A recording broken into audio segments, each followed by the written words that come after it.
Swayam Prabha. Digital India. Educated India.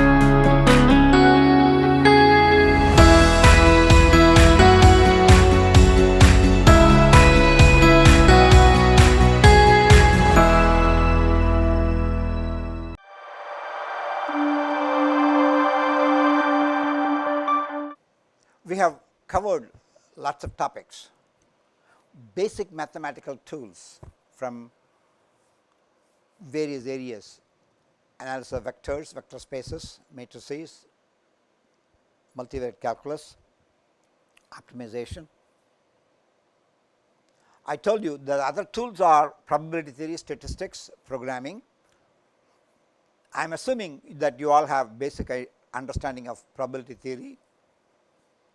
I did not give as detailed a set of lectures on probability theory as I did matrices. I also did not cover statistics, but I used the I described the statistical principles of estimation. We did modeling. We did quite a variety of things thus far. The last segment of this course is relating to randomized algorithm. Before I consider randomized algorithm, I want to be able to talk about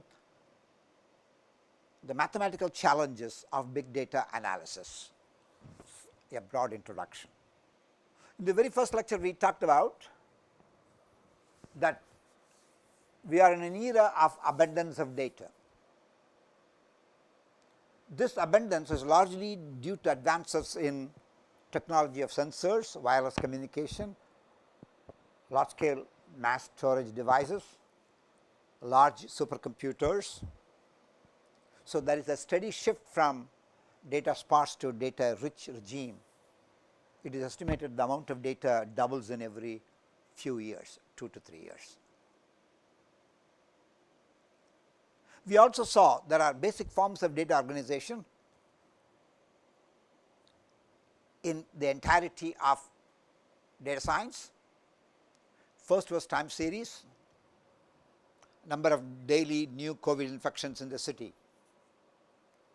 the number of infected in every county or every district in a given state at a given time. Spatio-temporal monthly rainfall in each of the 50 states across the US. Of course, the data matrix representation. The data matrix representation is the one that we finished, that is the basis for the PCA.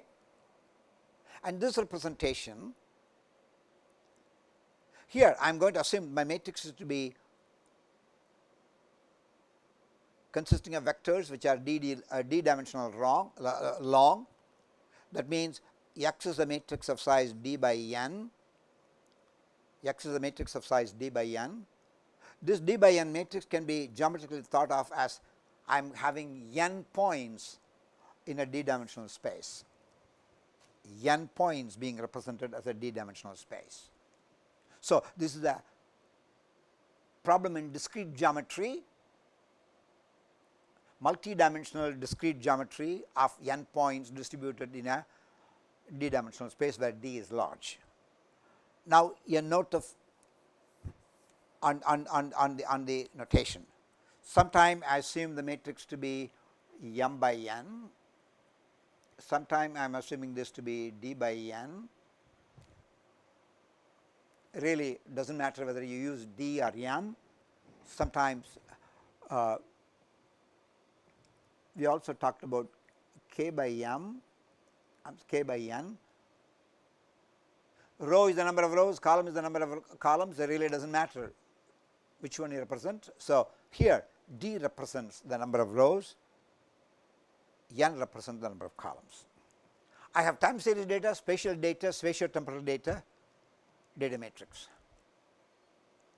We saw when we were doing PCA how to convert a spatial data into matrix data, spatial temporal data into matrix data. So, from here you can see matrix formative data, time series data are very fundamental forms in which data occurs.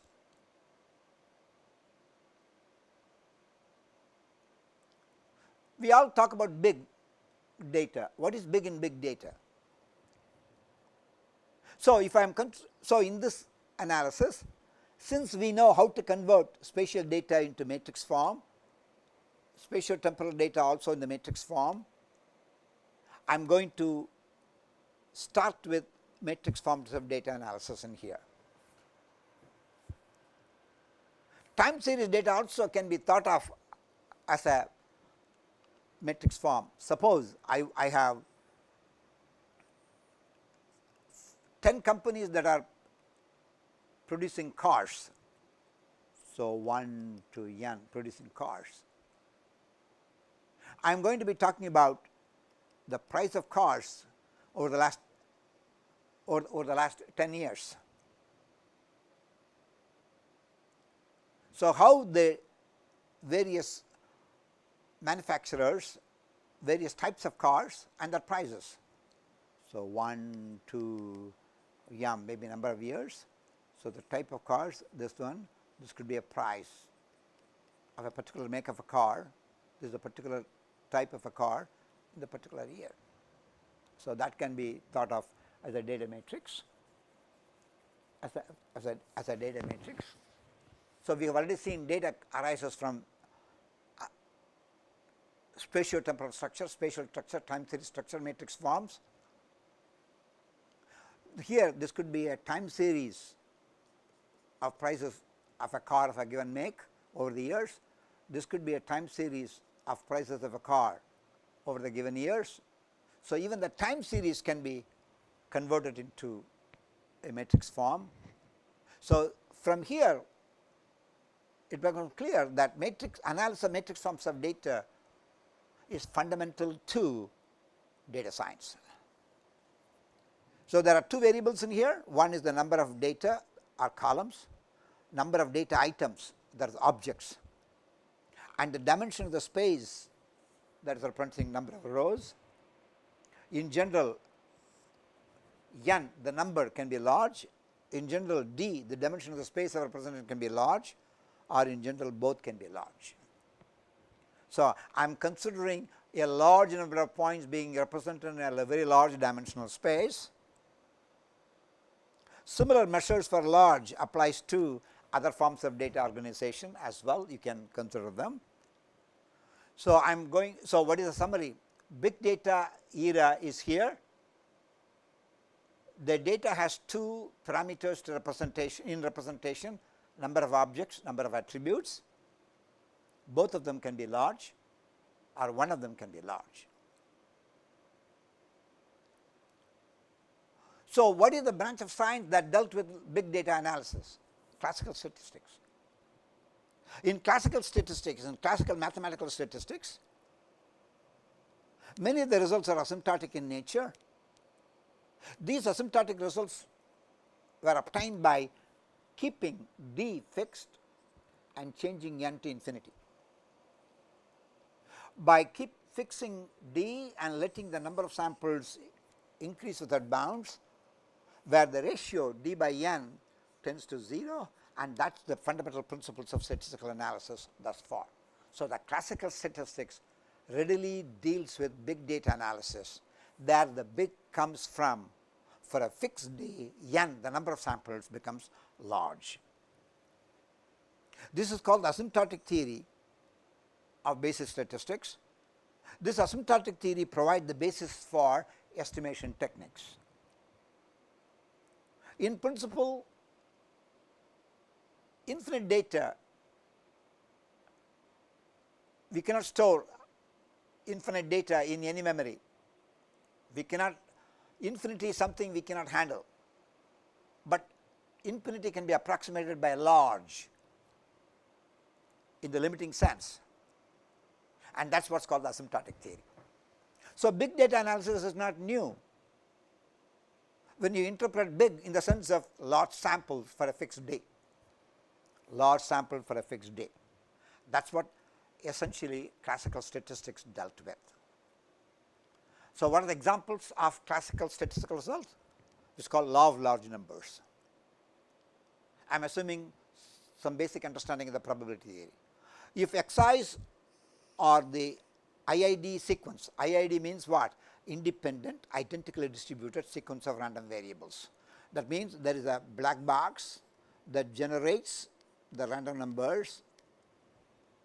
I can call the box to deliver a number, it does, and the second number delivered is not dependent on the first number, third number delivered is not dependent on the first or the second. So, they are independent, they come from the same box, that is the identical distribution. So, if xi I is equal to 1 tm is sequence of random variables from normal distribution. So, let us assume this is a normal random number generator, which is sigma square. Please understand, I did not talk about the design of random number generators. I am assuming you are familiar with that. Every programming language has methods for generating uniformly distributed random integers, uniformly distributed random numbers in the interval 0 to 1, and any other arbitrary distribution, binomial distribution, Bernoulli distribution, Gaussian distribution, exponential distribution, and so on. So, here I am assuming I am having a set of n samples IID, independent identically distributed, from a box that gives me random numbers with mean m and variance sigma square. Suppose m is not known, let us pretend sigma square is known. I want to be able to estimate the mean of the random numbers I am sampling from. So, what is the unbiased estimate of the mean? Is the average. We have talked about the importance of average when we did the least squares theory. We also talked about the unbiased estimate when we talked about properties of estimates. We talked about that when we did statistical least squares. So, unbiasedness in the estimate. So, average is an estimate. This estimate is unbiased. It is unbiased in the sense, it is a very technical term, that the unknown coincides with the mean of the sampling distribution. So, if m is unknown, I get first a set of n samples, I get a point estimate, I get a second set of n samples, I get an estimate, third set, fourth set. So, if I repeat this experiment several times, I get a set of samples of estimate. These samples, they coalesce around the mean both sides, left and right. If I did the sampling distribution takes some particular form. So, I want to ask myself the following question: there is an unknown mean, that the mean of the average of n sampled x bar n. I would like to be able to find out how much the mean differs from the unknown. This is a random event, because m is, even though m is fixed, x bar n, x hat n, the estimate is not. So, I am going to ask myself, what is the probability that will be greater than epsilon? This probability of greater than epsilon means what? How many times, if you repeat this experiment, that x bar m will be away from m by a quantity epsilon. If I can show this probability tends to 0 as n tends to infinity, that is called the large sample probability. That means as n, the number of samples becomes larger and larger and larger, the sample average tends towards the unknown but true average, and that is what this statement is all about. As n tends to infinity, not r, as n tends to infinity. As n tends to infinity, probability that x bar n minus m greater than epsilon tends to 0, and epsilon is arbitrary small number. So, this is called asymptotic consistency. And what does this say? The probability distribution concentrates around the unknown mean, and this concentrated probability measure becomes more and more peaked as n goes to, number of samples goes to infinity. So, there are a number of ways of interpreting this. This is called asymptotic consistency. We have already talked about consistency of estimates when we talked about properties of estimation. Is also measure concentration because the sampling distribution becomes more and more peaked. The spread in the sampling distribution shrinks. So, as the distribution variance in the distribution shrinks, it becomes more and more peaked. So, that is called the concentration phenomena of measures. Is asymptotic consistency, unbiased estimate. So, that is one example of an asymptotic result from classical statistics. So, the reason I am trying to talk about is that big data analysis, certain aspects of big data analysis is as old as statistics. Statistics essentially deals with loss sample theory, asymptotic theory. The second example is called central limit theorem, which is also one of the basic foundational results in probability and statistics. What does it say? I have the average, which is an estimate of the mean. It can be shown that the variance of the average is equal to the variance is 1 over times the variance of the individual samples. Therefore, as the n becomes larger and larger, the variance becomes smaller and smaller. And you may remember the transformation z is equal to x minus mu by sigma. I am centering and scaling by square root of the standard deviation. So, this is the estimate. I am trying to center by subtracting the mean. I am going to divide by the square root of this. The square root of this is what? Sigma times square root of n. So, this is a standard deviation. So, instead of sigma, I am going to use this. So, this is the centered normalized random variable obtained from subtracting the true mean and dividing by the standard deviation of the estimate x hat n. The central limit theorem says not only this probability, the probability of this exceeding epsilon goes to 0 as in the asymptotic consistency in the previous result. I can in fact describe the entire distribution of this random variable, and the entire distribution is the standard normal distribution, which is the normal distribution with 0 mean and the unit variance. So, this result, it tells you this random variable given by this converges to normal distribution, and this convergence is called convergence in distribution. In real analysis, we talk about xn converges to x star. We say xn converges to x star if the distance between x star and xn becomes smaller and smaller as n increases. But in probability theory, there are several notions of convergence. Convergence in probability, convergence in mean square, convergence with probability 1, convergence in distribution. So, when you go from real analysis to probabilistic analysis, there are various notions of convergence. Convergence in distribution, mean square convergence, convergence in probability, convergence with probability 1. These are the various types of convergence. So, here it is called convergence in distribution. That is, the centered scaled estimate converges in distribution to the standard normal Gaussian random variable. Now, we would like to be able to go to high dimensional data. So, big data, I want to be able to separate. Big data can be, the data can be big because the n is large, otherwise d is large. So far we considered d fixed, n large.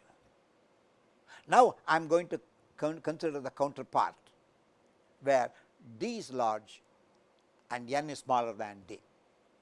So, to motivate this, let us assume I have 100 images of a human retina.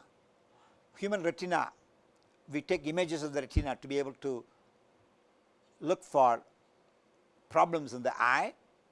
Each retinal pictures is in 3 colors, RBG, red, blue and green, RBG, and so there are 3 planes, red plane, green, blue plane and green plane, and in each plane my image is discretized, is sensed in pixels.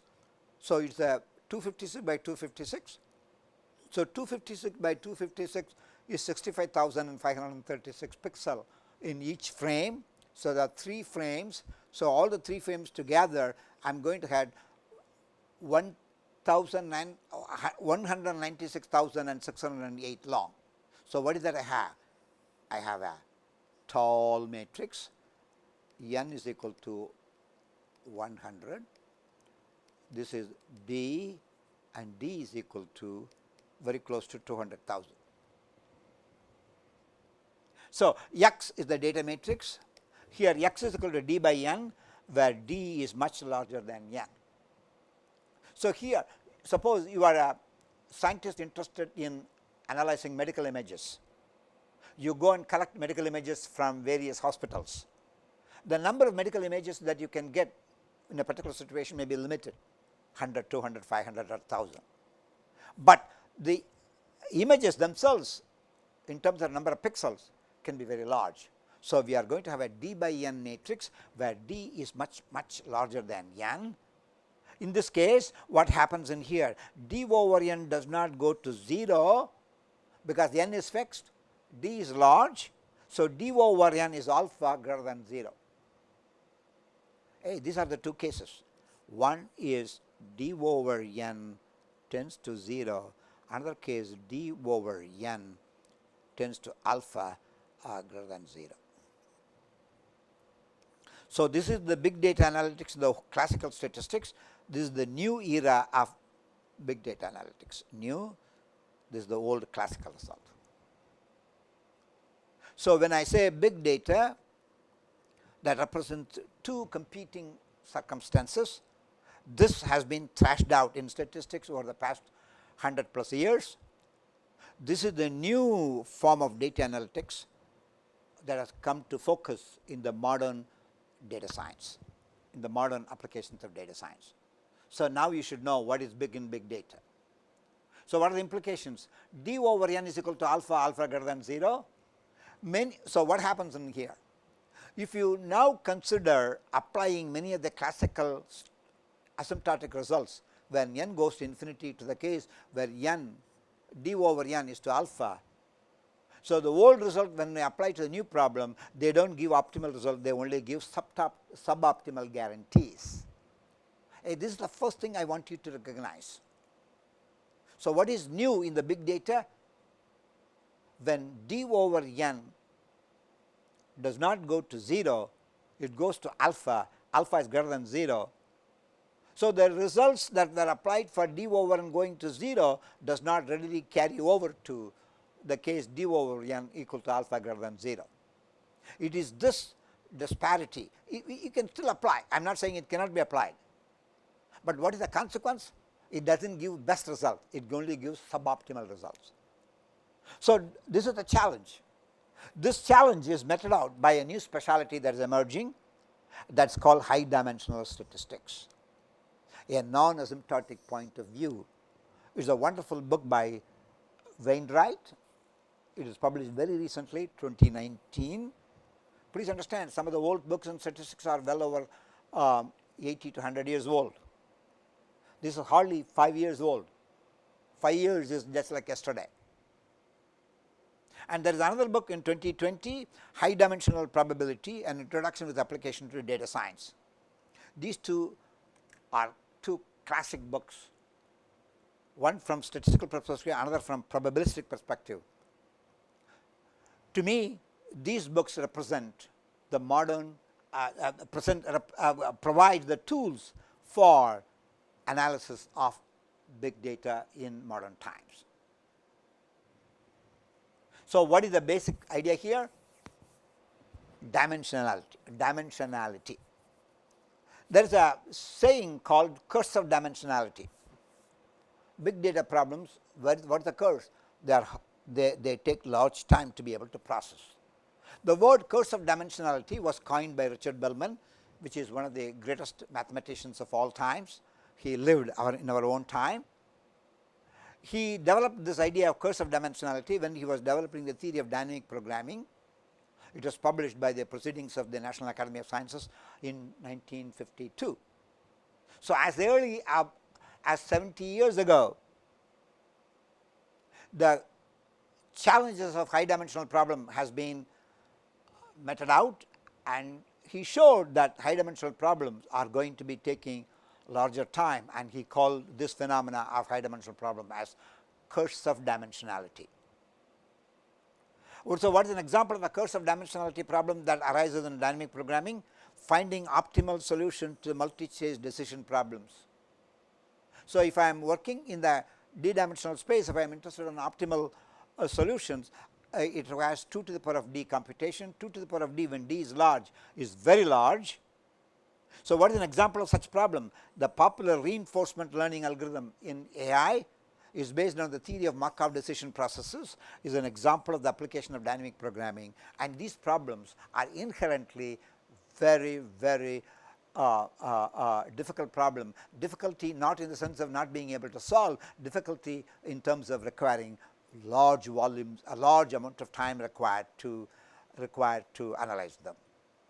We have been talking about big data problems. We saw big data can be in one of two ways. One is the number n of data can be large.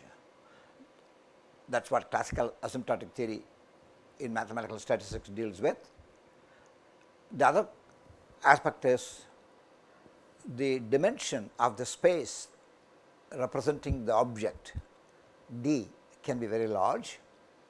The classical result applies when D is fixed, n goes to infinity, d over n goes to 0. But most of the problems in modern data science, D is large, n is large, d over n is alpha, and alpha is not 0. And that is the aspect of the statistical analysis we are interested in. In this context, we introduced the notion of what is called the curse of dimensionality, which was introduced in 1952 in the context of theory of dynamic programming. If you have a multi-stage decision process stated in a d-dimensional space, that means there is a dynamical system in the d-dimensional space and it evolves, and I would like to be able to control it according to some criteria to find the optimal solution for the multi-stage decision problem often requires 2 to the power of d computations. So, d is the dimension of the space. So, if d large, 2 to the power of d even larger. In fact, the popular reinforcement algorithm is based on the theory of Markov decision process, is an example of the application of dynamic programming. We are not going to go too much into Markov decision processes. We would like to engage ourselves in what are the oddities that happens when the dimension is very high. So, counterintuitive results in high dimension. We will soon see in high dimension empty space is created. Distances and measures and functions, they tend to concentrate around certain preferred values. The statistical two-class classification problem, when d over n is not 0 but alpha, the classical decisions are not optimal. So much so, estimation of covariances when d over n is large, d over n is not 0 but alpha greater than 0. So, what is the idea here? I would like to be able to compute the covariances of the data matrix d by n. this can be computed by X transpose X as a Gramian, and I would like to be able to compute the covariances between the objects. The objects are represented by a d-dimensional vector. When d is large, the estimation of covariances provides new challenges. So, these are some of the counterintuitive facts that come from high dimension. We are going to look at some of these in the following slides. So, first let us talk about a hypercube. So, Vc is the volume of a hypercube, C for cube, V for volume, in d dimension, and whose side is A. A cube has a constant side. So, side is A, d is the dimension. So, volume of a hypercube of side length A in d dimension. I would like to be able to give a feel for computing this volume. So, let us consider d is equal to 2. Look at the picture.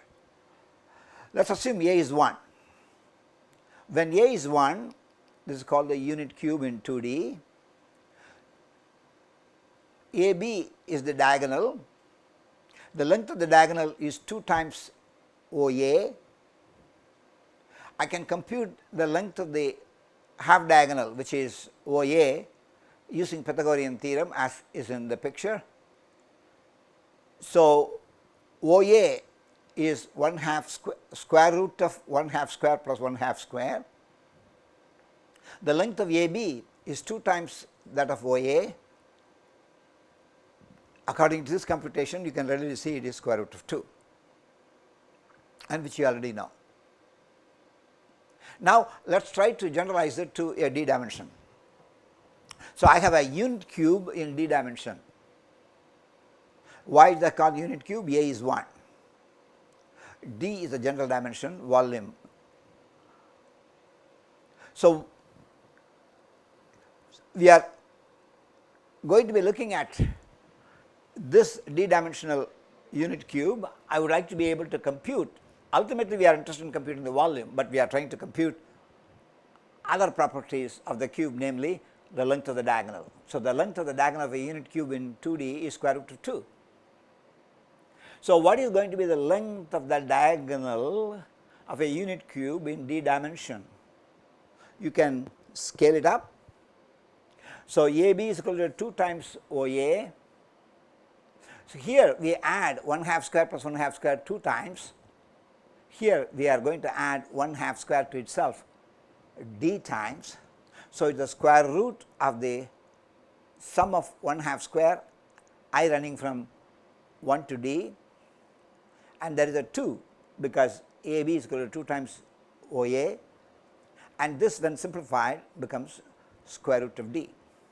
That means the diagonal increases, the diagonal of a unit cube increases as a square root of the side. Please understand, the cube remains as a cube. What is the cube? Its side length must be 1. That means I am trying to help you to visualize the unit cube in d dimension. While the side length becomes continues to be 1, the diagonal increases square root of the dimension d. You can see there is a deformation that is happening. There is a deformation that is happening. This deformation is a basic property of unit cubes in very high dimension. Now, I am going to talk about creation of empty spaces in RD. To that end, please recognize that the volume of a unit cube, a volume of a cube of side A in d dimension is A to the power d. If you change the side by a factor 2, that means if you make A to 2A, the volume gets multiplied by 2 to the power of d. Wow, that is the curse of dimensionality that we talked about in the context of Markov decision processes.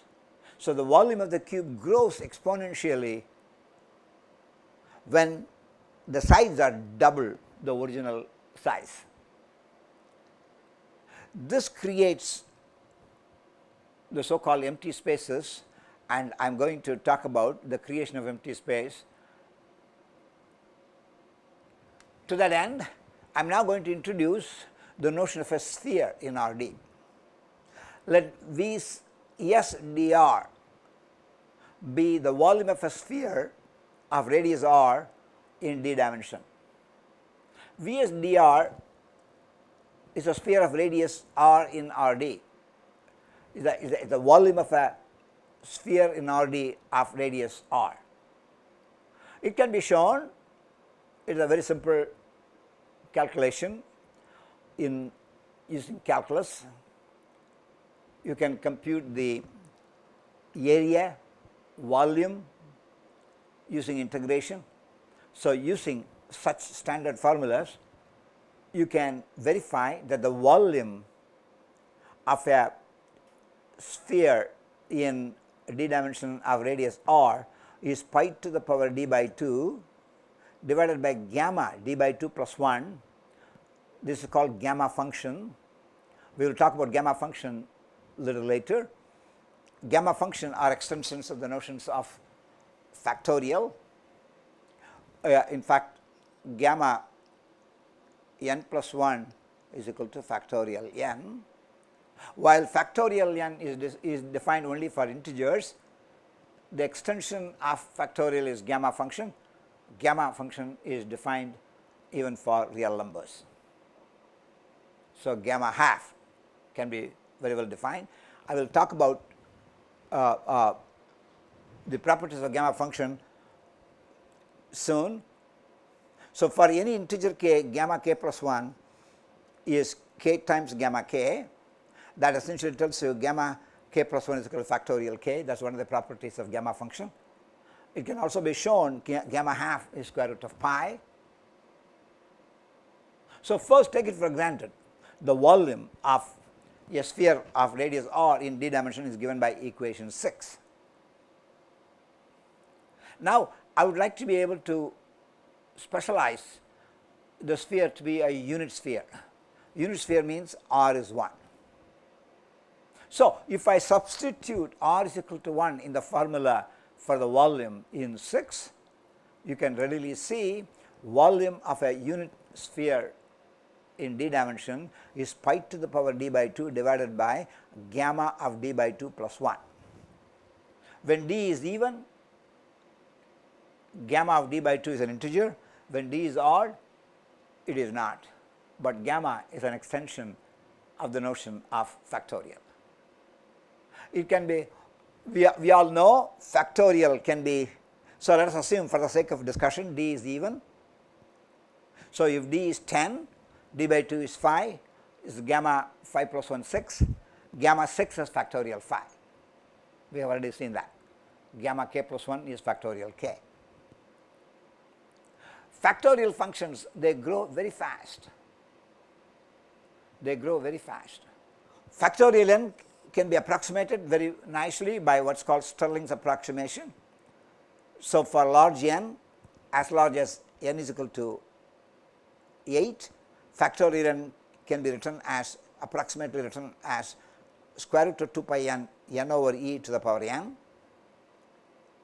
The right hand, so the left hand side is a integer, the right hand side is a real number. Why is a real number? Because there is square root operation involved, and e is the Neperian base, which is also a real number, not an integer. So, this is the real number that approximates very closely the value of factorial n. Using this, you can compute the volume of a unit sphere in 3D, you can compute the volume of a unit sphere in 10 dimension. The unit sphere in 3D is 4.1867. In 10 dimension, now it reduces to 0.0258. So, that means the volume of a unit cube becomes 0. That is what this inequality, this result tells you. D by this essentially tells you that the volume of a unit cube goes to 0 as d tends to infinity. Wow, that is again counterintuitive. This sphere exists, but the volume of the sphere goes to 0 as the dimension goes to infinity. Actually, you can compute the values of the volume of a unit sphere for various dimensions and plot, and you can readily see the volume of Vs d1 as d increases. First it increases and then decreases very fast. First increases and decreases very fast. If it decreases very fast to 0, that brings us the following question. What must be the value of R for which, for a given dimension, the volume of a unit sphere will be equal to 1? We are trying to solve an inverse problem. Earlier, what is that we did? Given d, we computed the volume and we said that this volume goes to 0 as d goes to infinity. Knowing that it goes to 0, now I want to ask myself the following question. As d increases, if I still want to keep the volume to be equal to 1, it stands to reason to expect that you have to increase the radius. So, what value of the radius r, I can maintain unit volume for a sphere of radius r in d dimension. The volume of that will be equal to 1. By plugging in this formula in here, the volume, I can plug it now, pi to the power d by 2 divided by gamma of d plus 2 by plus 1 must be equal to 1. You can solve that equation. If you solve that equation, you get R is equal to of the order of square root of d. So, what does it mean? As dimension increases, if you want to prevent the volume going to 0, volume going to 0 means what? There is empty space. So, if you want to be able to avoid creation of empty space, you need to correspondingly increase the ratio, the radius. The radius has to be increased at the rate square root of the dimension. In order that we keep the volume equal to constant as d increases. So, we saw certain properties of cube, we saw certain properties of sphere. Now, I am going to talk about oddities that happens in geometry when you go to high dimension. That's the theme of this part of this lecture. So, consider a cube that is inscribed in a sphere. So, there is a sphere, there is a concentric cube, unit cube. The picture is in 2D. The volume of the cube is less than or equal to the volume, is less than or equal to the volume of sphere, because it is purely inside. We have now seen AB, the diagonal of a unit cube increases at the rate of square root of d in one of the earlier slides. That means it deforms, the diagonal deforms, they get stretched out. So, in here in the 2D there are two diagonals. In 3D there are multiple diagonals. So, you can see this is the unit cube in 3D. So, you can talk about this and that, you can talk about this and that, and then you can talk about this and that. So, there are three diagonals. In the case of 2D, there are only two diagonals. So, the number of diagonals increases as dimension, the length of the diagonal increases as the square root of d. So, let us use some typical values. When d is less than or equal to 4, square root of d is less than 2. So, the length of AB will be less than 2. That means the cube is purely within the circle. When d is equal to 4, That means I am working in the 4-dimensional space. AB is equal to square root of 4 is 2. Now please understand the sphere is of radius 1. So the diagonal of the sphere is 2 and AB is 2. So in this case AB becomes the diameter. AB becomes the diameter of the sphere. When D is greater than 4, AB is greater than 4. Look at this now. The sphere remains as a sphere, AB increases. That means for values of D beyond 4, the diagonal pierces through the outer shell of the sphere. So it punches through the sphere. If it punches through the sphere means what? It tells you how the picture is getting deformed. So if D is large, there are 2 to the power of D diagonals, they go out of the sphere. They go out of the sphere. So this essentially tells you that all the things are going to be piercing out of the sphere. I think you have seen the caricature of COVID virus. It's like a ball with thorns protruding around the surface of that, and that's what this will become. That's what this sphere will become. That means if you have a unit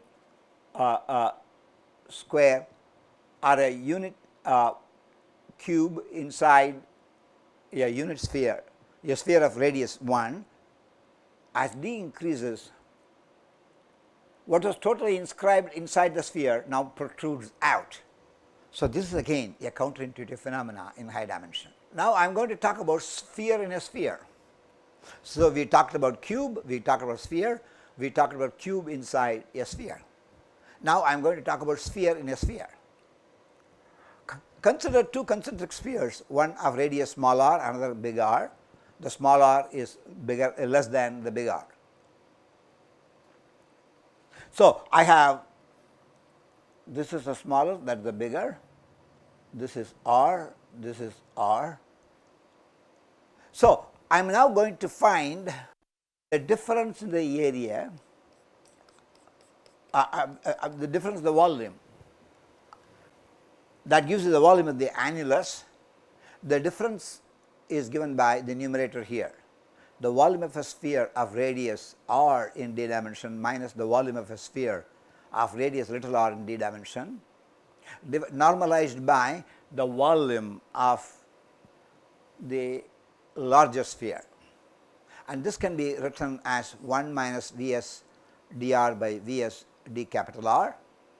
If we substitute the formula for volume of a sphere of radius r, which we have already done, it can be verified that this is going to be equal to 1 minus little r divided by capital R to the power d, and this tends to 1 as d increases, because little r by capital R is less than 1 as d increases goes to 0. So the ratio goes to 1. Let us look at this now. So what does it mean? The volume of the outer sphere is essentially the volume of the annulus. That means the volume migrates from the center to the annulus,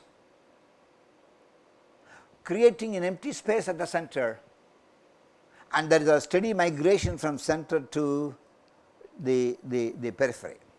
That means the volume of the sphere resides very near the empty near inside this I'm sorry, the volume of the sphere resides near, no, I don't think this is right. The volume of the sphere migrates to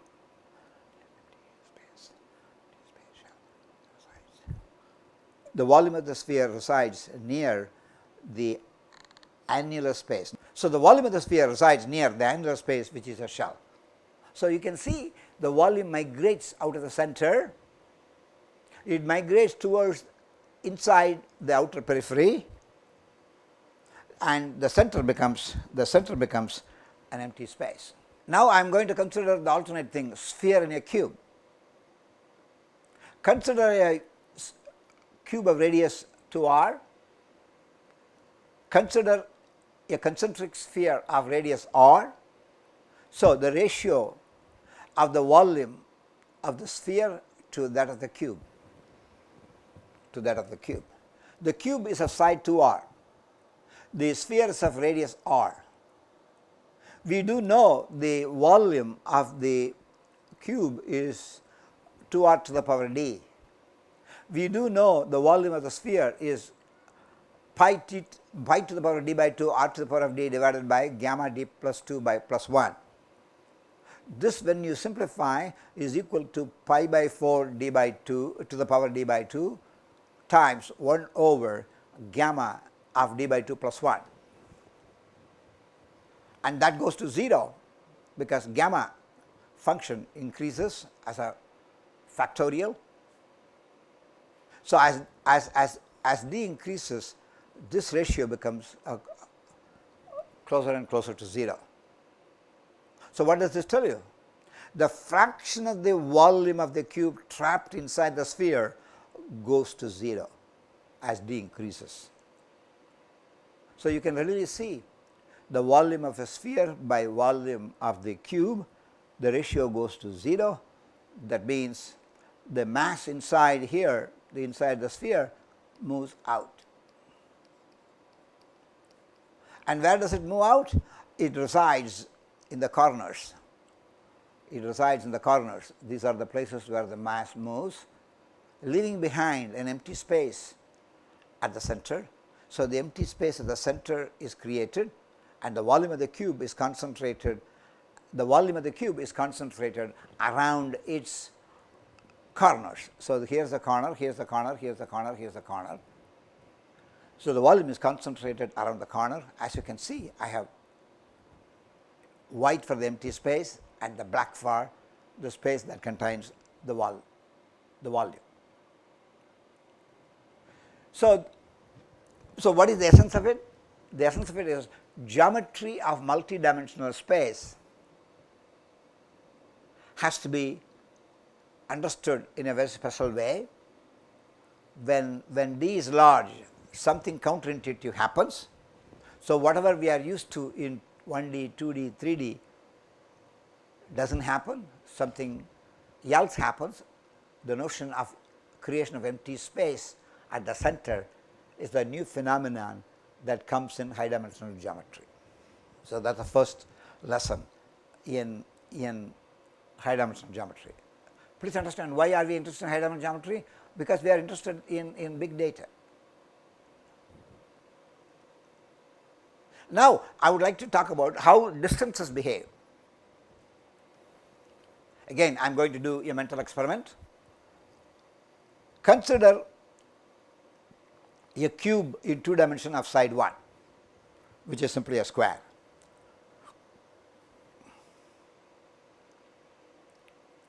I am going to generate 1001 independent identically distributed points in VC21. Please understand, we all know how to generate a uniformly distributed random numbers in the interval 0 to 1. So, there is a random number generator, you generate an x, you generate a y, a pair, you generate a u and a v, a pair. A pair corresponds to one point. So, x is a point. X is such that its x coordinate is u, its y coordinate is v.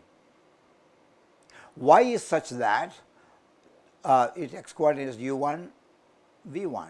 This is u1, this is v1. So, for every pair of uniformly distributed random numbers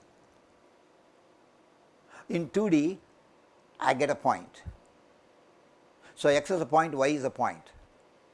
Likewise, I am going to ask you to generate 1001 independent identically distributed points inside a unit cube in 2 dimension.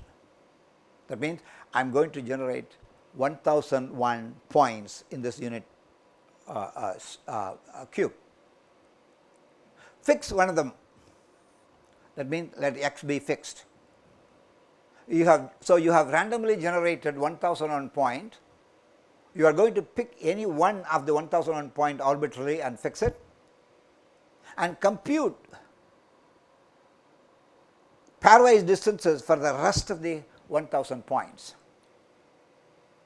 So, x1, x2 is the fixed point, y1, y2 is another point. So, the square of the distance between x and y is x1 minus y1 whole square plus x2 minus y2 whole square, where we are assuming y is not equal to x. So, I am computing the distance x to y. Instead of computing the distance, I am computing the square of the distance. Both mean the same thing. Now, you can see x1 lies in between 0 and 1, y1 lies in between 0 and 1. The difference can be at most 1. x2 lies in between 0 and 1, y2 lies in between 0 and 1. The difference can be at most 1.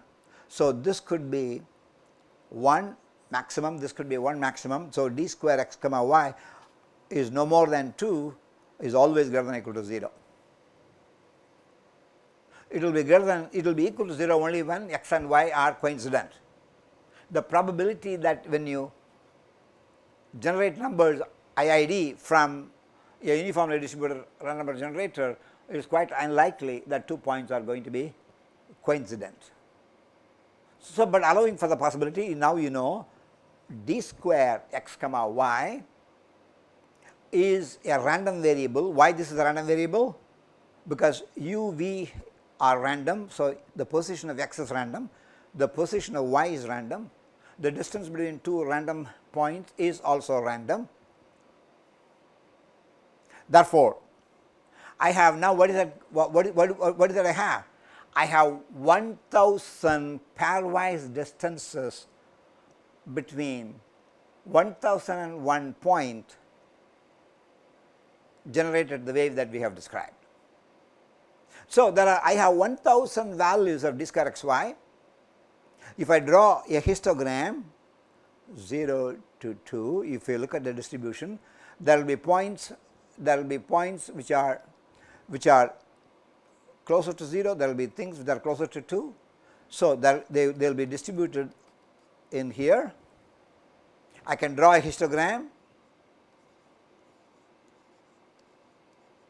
This is the histogram. The histogram gives you an idea of the distribution of the random variable, which is the square of the pairwise distance in this experiment. This distribution is supported on the interval 0 to 2, because there will be points x and y. So, if there is a point x close to this, y close to that, the distance will be close to 0. If 2 points that are close to each other, the distance could be close to 0. If there is a point here, the distance will be close to 2. If there are points, the square of the distance can be 2. If there are points which are close to each other, the distance could be close to 0. Therefore, the histogram is fully supported on the entire interval 0 to 2. So, that is the important point. Supported means what? There is a non-zero probability that the square of the distance will lie in any small interval within 0 to 2. Now, I want to repeat the same experiment. I am going to consider a cube, unit cube in dimension d. I am going to pick d to be 100. Points in a 100 dimensional space will have d coordinates. So, x has d coordinate, y has d coordinate. Again, I am going to pick from the uniformly distributed random numbers u1, u2, u100.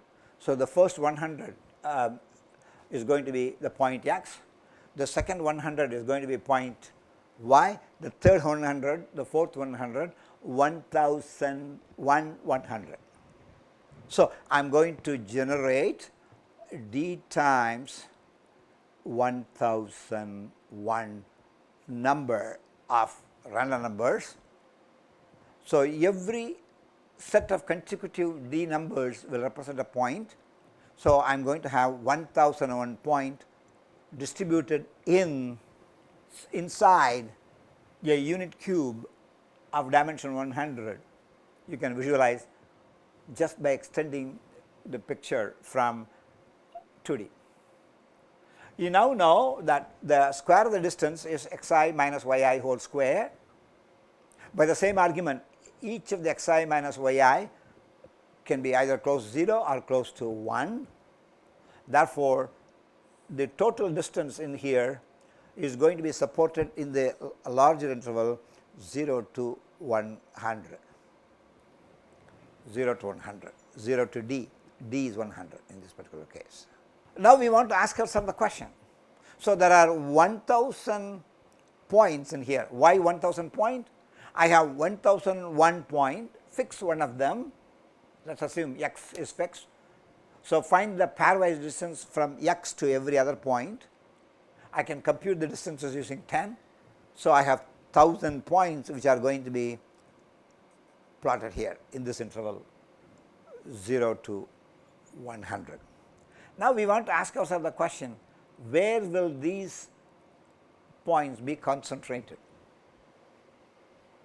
That relates to the new notion of what is called concentration of distances in high dimension. We talked about empty space, now we are talking about distances tend to concentrate. Clearly, xi's, yi's and xi minus yi whole square, they are all IID random variables. The mean of xi is finite, the variance of xi is finite because unit if I have a random generator 0 to 1, the 0 to 1, the distribution is like this 0 to 1. You can compute the mean, you can compute the variance. The variances and the mean and the variances are finite. So, if the mean and variance of xi's and yi's are finite, the mean and the variances of xi minus yi whole square, xi is random, yi is random, xi minus yi whole square is random. These are IIDs. IIDs means independent identically distributed, independent in the statistical sense. They have a finite mean and a finite variance. So, d square x comma y, what is this? It is the summation of xi minus yi whole square. It is the sum of IID random variables. You should all know from basic probability theory there is a law of large numbers. So, the distribution of d square x comma y is concentrated in the interval 0 to 100. It is not spread across the whole, but it is concentrated somewhere in a subset. So, for small d this distribution spreads out to 0 to d, but for large d it gets concentrated. Why this concentration? Where is it coming from? And that is what we are going to now talk about. And please remember, this is purely a consequence of law of large numbers. And what is the law of large numbers? If I have IID random variable x1 to xn, if I compute, assume they are coming from a population with mu is the mean, but I do not know what the mean is, I would like to be able to estimate that.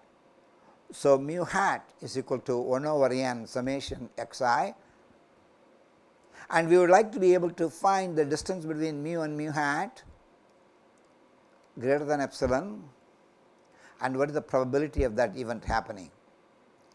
The probability of, and we all know the probability of the event happening goes to 0 as n goes to infinity, and that is one of the aspects of law of large numbers.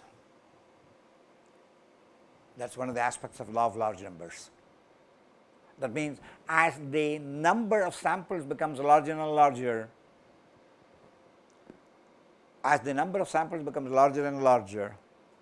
summation xi I is equal to 1 to n tends towards mu times n, and that comes essentially from here. That comes essentially from here, mu times n. And that is the law of large numbers. So, according to the law of large numbers, what does it mean? The sample mean tries to concentrate around the true mean. That is a concentration phenomenon. We will have a lot more occasion to talk about concentration of probability measures. That means, so what is the story? The story is, if you have smaller dimension, the square of the distance between x and y, pairwise distances, spread across the whole interval. As d becomes larger and larger and larger, the square of the distances do not spread around, they try to concentrate around the mean value, around the mean value. Why this mean value concentration happens? Because you do know that xi's are are random variables, yi's are random variables, xi's and yi's are independent identically distributed, the difference is independent identically distributed, the square is independent identically distributed. So, the sum of independent identically distributed random numbers behaving in a particular way comes from the asymptotic theory of classical statistics. Asymptotic theory of classical statistics. You also should have known the central limit theorem. If mu hat is the estimate of the mean, if this is the true mean and this is the variance of mu hat to the power half, that is the standard deviation, and we all know that this quantity is a random variable. This is the difference between the computed mean and the actual mean normalized by the standard deviation of mu hat, and this tends to normal distribution 0, 1. That's called the central limit theorem. Central limit theorem. So, there are lots of very good results in statistics, probability theory for large sample problems, that for a given d we can have results of this concentration.